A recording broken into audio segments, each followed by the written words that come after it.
Hello there, and welcome to Tales from the World's Firesides. I'm Clive Gilson, the story guy, and I'm really pleased you've stopped by today. Today we're getting into a classic Italian folktale called The Two Hunchbacked Brothers. It's from my collection Tales Told by Bulls and Wolves, and I've given this classic a fresh shine just for you. So let's get into it, let's step into a world of folklore and magic. The Two Hunchbacked Brothers. Once upon a time, there was a man who had a son. He married a widow who also had a son, and both boys were hunchbacks. But while the woman cared deeply for her own son, she treated her stepson terribly. She made him do all of the hardest work, gave him barely anything to eat, and encouraged her son to be just as cruel. After suffering for years, the stepmother finally threw the poor boy out of the house altogether. With nowhere to go, he wandered aimlessly, walking on and on until he found himself on a vast, lonely moor. And there, standing before him, was a strange little hut. As he approached, a group of tiny hunchback figures emerged, dancing in a circle around him, chanting over and over in a sorrowful tune, "Sabato, Domenica." The boy stood watching in amazement. Then, feeling a sudden surge of courage, he joined in, calling out, "Lunedì!" And at that very moment, the spell was broken. The little hunchbacks stopped dancing, and before his eyes they grew into tall, strong men. But even more astonishing, when the boy looked down at himself, his own hump was gone too. He was no longer crooked and frail. He was a well-formed young man. "Good people," he said in astonishment, I don't know how to thank you. You freed me from my hump and made me whole. Please, let me stay and work among you."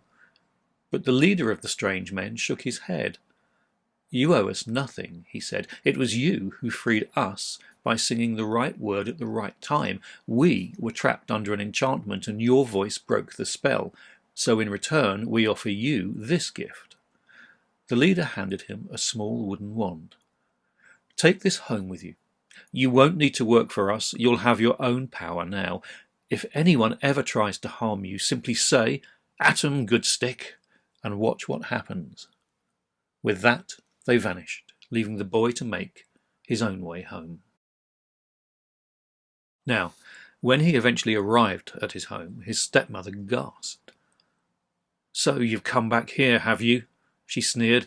"And without your hump? Where have you left that?" The boy told her everything that had happened, not hiding a single detail. "Did you hear that?" the woman said to her own son. "Now off you go, do exactly the same, and get rid of your hump." So the second hunchback set off, following the same path to the lonely hut on the moor, and sure enough, when he arrived, a group of hunchback men came out and danced around him, chanting, "Sabato, Domenica, Lunedì." But instead of waiting or listening, the stepmother's son blurted out in a rough, out-of-tune voice, "Martedì." The moment he spoke, the hunchback stopped, and a terrible silence filled the air. Then, without warning, they pounced on him, knocking him to the ground and giving him a thorough beating, and as a final punishment the chief of the hunchbacks stuck a second hump onto him, one on his chest as well as the one on his back. Bruised and humiliated, the second hunchback dragged himself home. When his mother saw him, she was furious. "This is all your fault," she snapped at her stepson. "You tricked my boy into this mess." And in her rage, she and her son launched into an attack, beating the poor lad just as they always had before. But this time the boy was ready. He pulled out his wand and calmly said, "At 'em, good stick." The wand sprang to life, flew from his hand, and began thrashing the mother and son, giving them a taste of their own medicine. No matter how they dodged or tried to run, the stick chased them, delivering a proper drubbing until they begged for mercy. From that day on, no one in the house dared lay a finger on him. His stepmother and stepbrother lived in fear of the stick, and he was finally able to live in peace. Today's tale, which comes straight from Rachel Harriette Busk's book Roman Legends, first published way back in 1877. Now, as you know, I absolutely love digging up these old forgotten gems and giving them a fresh twist, keeping folklore alive for new generations to enjoy. And this particular story appeals to me because it is quite dark in its storytelling. If you want more stories like this, or lighter ones indeed, then you can grab a copy of my book, the link in the description below at Amazon.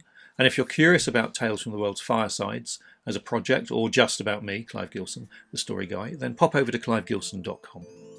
Before you head off though, please do hit the like button. It always helps people to find these stories. Do subscribe. There's over 100 stories up there at the moment, and new stories drop every week. So that's it for now though. Until next time, keep reading, keep listening, and keep that love for stories alive. Take care.